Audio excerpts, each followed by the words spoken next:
Hello everyone. I have brought forth a story I named Bonds Thicker Than Blood from a series I hold dear. And though this is my fourth work, this is my first work to make it to YouTube as an audiobook. What you are going to listen to is the Musicless version where only my voice will be reading along with subtitles. To those who are reading along with the subtitles, the four main characters will be color-coded when speaking. Their name and color will appear at the start of each chapter. If you wish to listen along with the music in the background for a more unique experience, there will be a link in the description for a music version. And if you would rather read it at your own pace, you can read the entirety of Bonds Thicker Than Blood at Javier the Great at AO3. Link will also be in the description. Without further ado, I hope you enjoy. Chapter 6. They crashed like a meteor into the roof of a house, all piled together as they groan in pain. Hotaru's bones all feel broken, and it doesn't help that she has the others planted atop her like a stack of cards. What in the goddess's name? An old man screamed, running up the nearby stairs. He focused his eyes on the group, then up to the large hole in his ceiling. What happened to my roof? Who are you people? The old man atop Dreamer's Tower sent us, Hotaru muttered, as she pushed the others off her with what little strength she had as she rose. Her eyes readjust to find a cozy room, though the floor has broken and scattered pieces of brick and wood. It appears as a dusty storage room with dozens of boxes, but from downstairs a pleasant smell of boiling food travels to the top floor. Roy is the one who did this? All I want is to live my life in isolation, but the goddess knows with him around, I can't even have a single day of peace. I'm sorry about what happened. We didn't know we would crash into your house. He sighs. It's not your doing, so driving my rage towards you is useless. Now come on. I have supper just about finished. Grab a bowl and tell me what this is about. Thank you so much. I've been starving, Isamu blurted, shooting up from the ground as if nothing happened. He grabs onto Fidira and Aziza as if they were luggage and carries them quickly down. Hotaru watches in awe as her brother leaves her behind, and the old man in a red robe shakes his head. That was great, Isamu complimented and rubbed his exposed stomach. Hotaru glares at him, but she can't help but agree with his words as she feels stuffed like a pig, ready to drop down for a quick nap. Fidir, however, has been looking nauseous, his face still devoid of color after the meal, and went to bed early, with Aziza watching over him. The old man takes their clean bowls and stacks them onto the small table they are sitting around. So what is it you need? Well, we need a way onto the mainland, and Roy said you knew a way. Or at least that's how he explained how the feather would work, Hotaru said. So you four are the heroes he's been referring me to. You know us? Isamu asked as he leaned forward. Sure I do. You see, Roy is actually my brother, and we share this power he calls dreams, the power to see visions of the future. However, he is more gifted than I, and I can only receive visions that he has seen. Personally, I find it more of a curse, holding valuable information that could make or break people. Has he shown you the dream of us against Baramos? Yes, and I also assume he told you of the fate that comes with it. Is what he says true? Hotaru questioned, holding herself as she's afraid of his next words. It could be, or maybe not. Our visions are like a spider's web.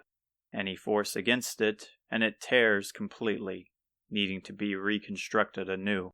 That line sounds like something Grandma would say, Hotaru pondered, now wondering if she is aware of their recent departure. But enough of this rambling and dwelling of future endeavors. At this current moment, you came here to get to the mainland, and I have what you need. He leaves to the upstairs where the other two are, and Hotaru looks to her brother with sorrowful eyes. He can share her sentiment, and with a gentle smile he softly rubs her head. Everything's happening so fast, and it's all too much at times. But these small gestures and familiar conversations with the people she grew up with keep her feet steady on the ground. No doubt the others feel the same, but she must remain strong, just as they are for her, just as her father would. Here, the old man said, handing over a small black ball. Nothing other than its color makes it stand out, and when she grabs it, it's as hard as stone. It's called a wrecking ball, and with a small fire it will blow open a path to the teleporter. She haphazardly drops it. It's a bomb? Isamu moves like a lightning bolt and covers his head with his hands. Careful now, or else the hole in my roof will be the last of my worries. Take it to the ruins to the east of here. Set it next to the blocked doorway and ignite it. From there the path will be clear.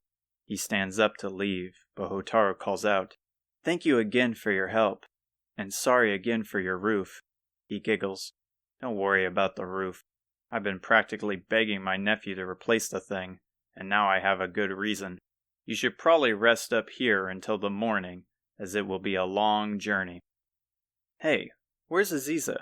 I thought she was up here," Hotaru asked her brother as he lay in a large blanket on the floor. He calmly responds, keeping his eyes towards the hole, looking at the gleaming stars. "She went out. I thought she was watching Fadir. Does Fadir look like he needs watching?" She turns towards his bed to find him sleeping soundly. No longer does he look sick, finally at peace like a baby in a crib. "Do you really have to say it like that? Would you have liked me to say, 'I have my eyes on him'?" She smirks at his overdramatic optimism. Even after hearing the haunting words of the dreamer, he is still able to crack jokes. It makes it all the more easier for Hotaru to play along, remembering to focus on the present. "I think I would. After all, if anything were to happen, I know you could lift him with ease." He laughs.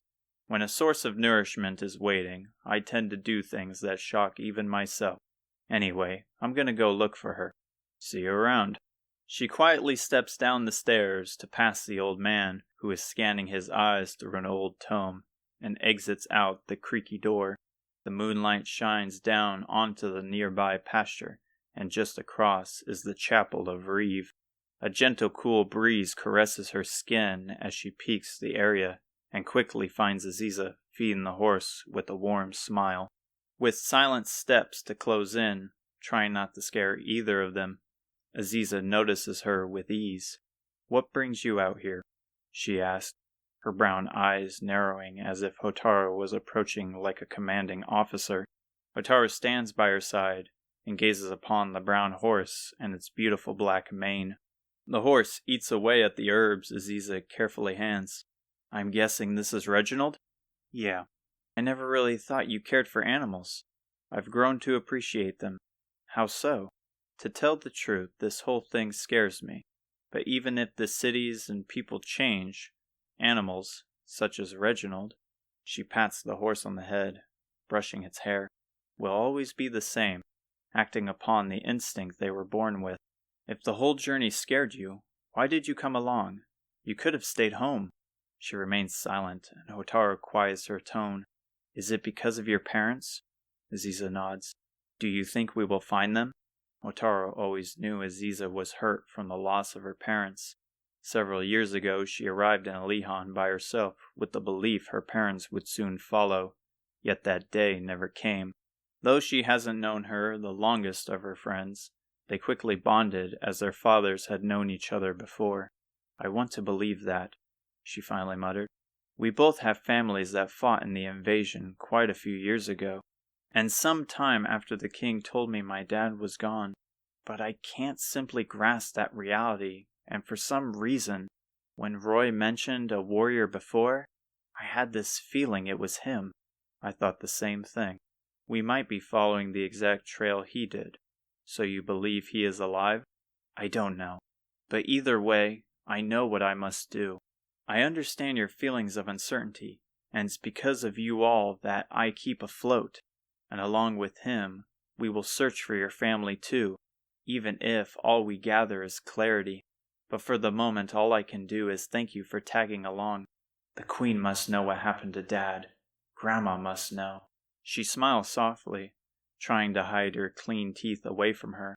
Then she turns to her with a bigger smile and hands a colorful herb to Hotaru.